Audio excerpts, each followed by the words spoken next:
कार्पण्यदोषोपहत्स्वभावः पृच्छामि त्वां धर्म सम्मूढचेतः यच्छ्रेयः स्यान्निश्चितं ब्रूहि तन्मे शिष्यस्तेऽहं शाधि मां त्वां प्रपन्नम।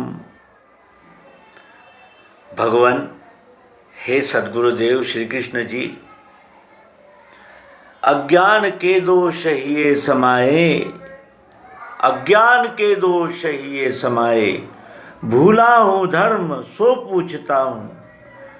धर्म भूल गया हूँ मैं, क्या करना चाहिए इसे धर्म कहते हैं, और वो मैं भूल गया हूँ। अज्ञान के दोष ही समाये, भूला हूँ धर्म, भूला हूँ मैं धर्म सो पूछता हूँ। होवेगा जो श्रेय स्थाई कहो सो, होवेगा जो श्रेय स्थाई कहो सो। जो मेरा यानी स्थाई मेरे कल्याण की, मेरे भलाई की बात हो वो मुझे बताइए। मैं चेला हूँ आपका, बोध देवे। मैं आपका शिष्य हूँ, आप मुझे बोध दीजिए सद्गुरुदेव। ऐसी प्रार्थना भगवान श्री कृष्ण जी से दूसरे अध्याय के 7वें श्लोक में अर्जुन करता है। उसके पूर्व वो क्या कह रहा था कि मैं इन्हें नहीं मारूंगा क्योंकि ये मेरे जाति के, कुल के, रिश्ते के, परिचय के, मित्र संबंधी, मेरे संबंधी है, मैं इन्हें नहीं मारूंगा। और चाहे कितना भी बड़ा अपराध करे, मैं गुरु द्रोणाचार्य और पितामह भीष्माचार्य इन पर शस्त्र नहीं चलाऊंगा, चाहे वो कितना भी बड़ा अपराध करे। फिर वो कहता था अर्जुन कि कुलनाश होने से मेरे पितरों को पीड़ा होगी और स्वर्ग में वो प्यास से यानी परेशान होंगे।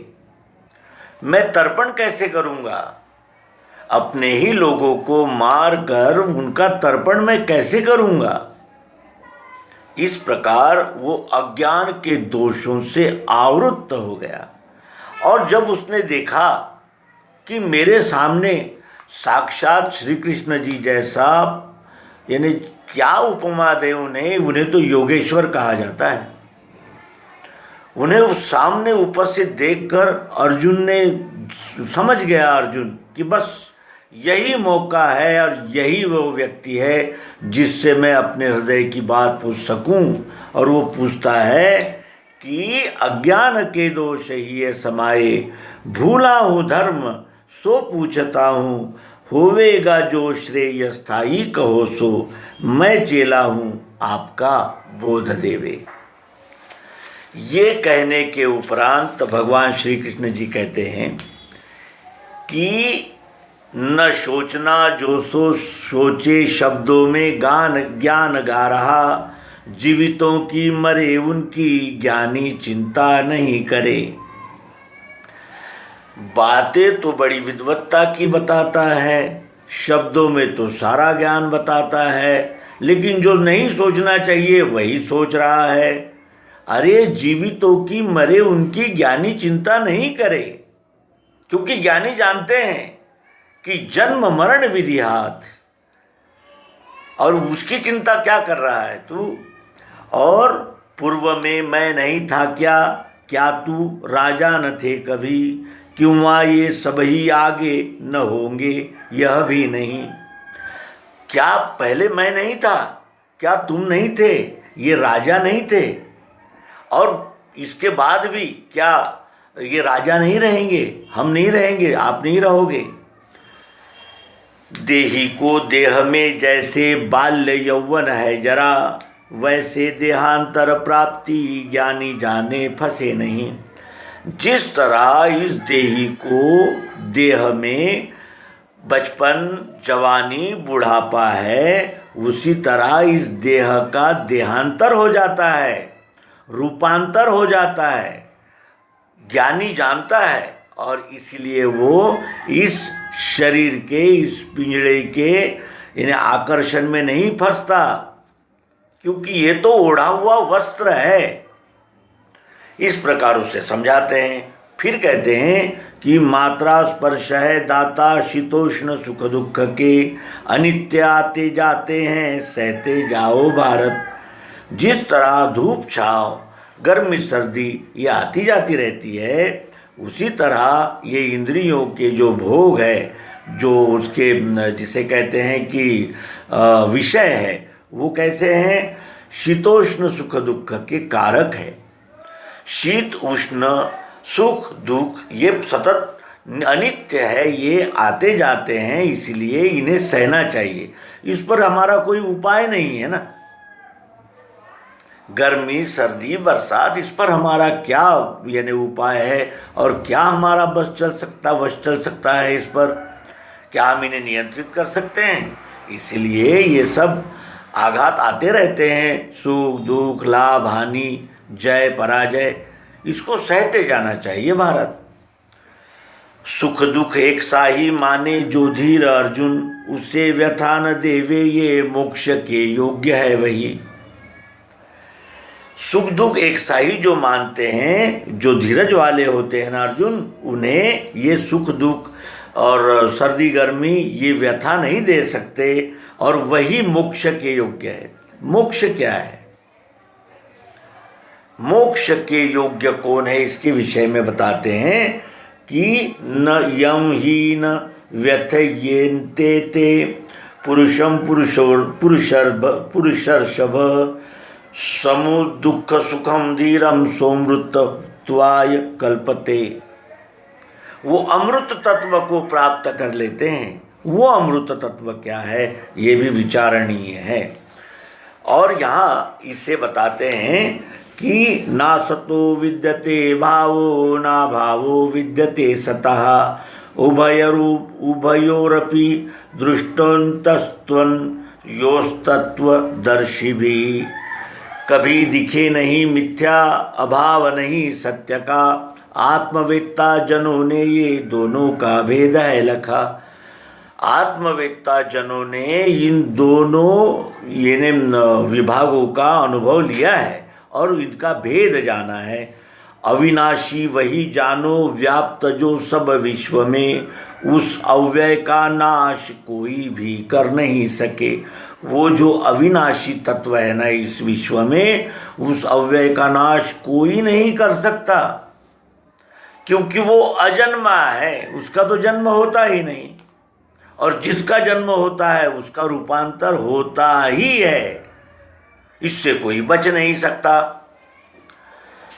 अविनाशी अप्रमेय नित्य तिसके शरीर ये जो अविनाशी आत्मा है ना, अविनाशी तत्व है, अप्रमेय है और नित्य है, इसका कभी नाश नहीं होता, उसके ही ये शरीर है। उसी आत्मा ने जो अविनाशी है, अप्रमेय है, नित्य है, उसी ने इन शरीरों को धारण किया है। विनाशी है कहे ज्ञानी, और इस अविनाशी आत्मा ने धारण किए हुए शरीर विनाशी है ऐसा ज्ञानी कहते हैं। और इसीलिए युद्ध करो। क्या बताया है उन्होंने कि देह जो है ये नाशवान है, और लेकिन जो देही है वो कैसा है? अविनाशी है, अप्रमेय है और नित्य है, अवध्य है। जो जाने है इसे हंता, माने जो मृत्यु है इसे, दोनों ही मूर्ख है। आत्मा मरता मारता नहीं। जो इसे मारने वाला समझता है या जो इसे मरने वाला समझता है, ये दोनों ही मूर्ख है। आत्मा मरता मारता नहीं। एनम वेत्ति हंतारम यश्चैनम मन्यते हतम, उभौ त्वौ न विजानी तो नायम हन्यति न हन्यते। दोनों ही मूर्ख है, आत्मा मरता मारता नहीं।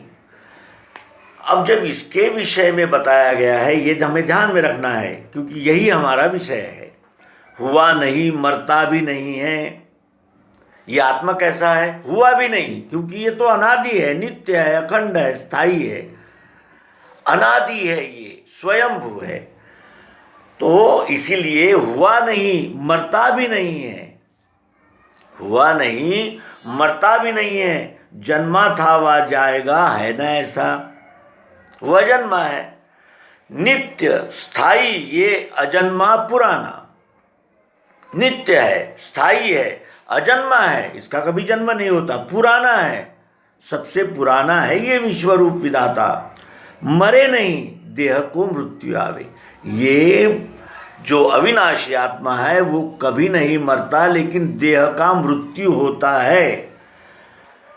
न जायते म्रियते वा कदाचिन नायं भूत्वा भविता वा न भूयः अजो नित्यः शाश्वतोऽयं पुराणो न हन्यते हन्यमाने शरीरे। जो इस अविनाशी को अजन्मा नित्य अव्यय जाने है, सो किसे पार्थ मारेगा मरवाएगा। जो इस अविनाशी अजन्मा नित्य अव्यय ऐसा इस आत्मा को जानता है, वो फिर किसे मारेगा और किसे मरवाएगा?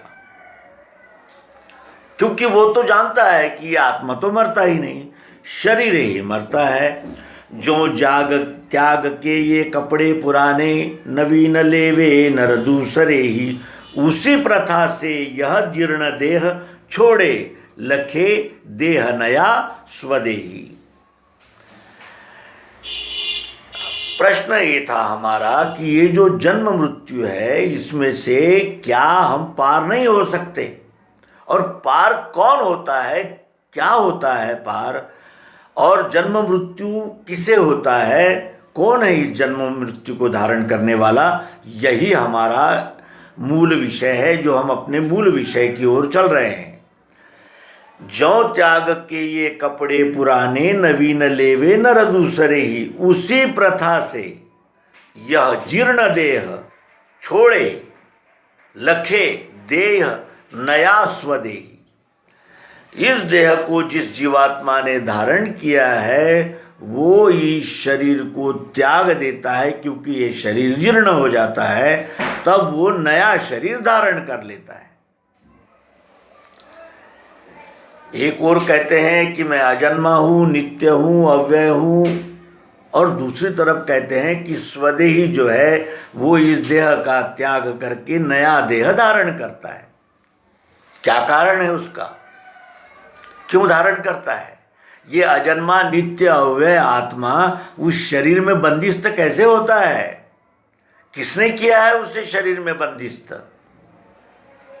वही है वासना, व्यष्टि वासना, जीव वासना, जीव भावना। जीव भावना क्या होती है? मैं हूं, तो फिर मेरी वासनाएं, कल्पनाएं, विचार, अनेक प्रकार के जो मैं शब्द से रिलेटेड होता है, वो सब का समावेश इसमें होता है। और इस मैंपन की वजह से ही ये आत्मा बार बार जन्म धारण करता रहता है। कब तक? जब तक ये अपने स्वस्वरूप में विलीन नहीं हो जाता। तो क्या श्री कृष्ण जी का जो जन्म हुआ है, तो क्या विलीनीकरण होने से पहले हुआ है या विलीनीकरण के बाद हुआ है?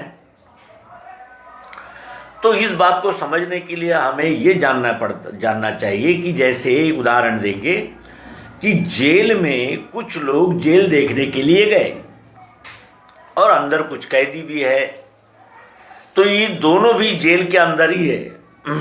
क्या अंतर है दोनों में? कैदी अपने मर्जी से बाहर नहीं जा सकते, लेकिन जो जेल देखने आए हैं वो जा सकते हैं। यही समझने वाली बात है कि ये नित्य अज शुद्ध ये आत्मा देह में बंदिस्त तो हुआ है अपनी जीव भावनाओं की वजह से, और जीव भावना विराट दृष्टि से भी रह सकती है। जीव भावना श्री कृष्ण जी जो कहते हैं कि देख ले मेरे अनंत शरीर ये, मामे कम शरणम व्रज, मुझे शरण आ, मेरे देख ले कितने ये शरीर है, मेरे ये कितने स्वरूप है। ये कौन सी भावना से बोला जा रहा है? ममे वांशो जीवलोके, ये सारा मेरा ही अंश है, जो अखंड अनंत रूपों आकारों में नजर आ रहा है, इसका विस्तार अनंत है, अखंड है। ममे वांशे वांशो जीवलोके, मेरा ही अंश है ये जीवलोक। वो किस भूमिका से बोल रहे हैं? वो भी तो शरीर धारण करके ही आते हैं ना।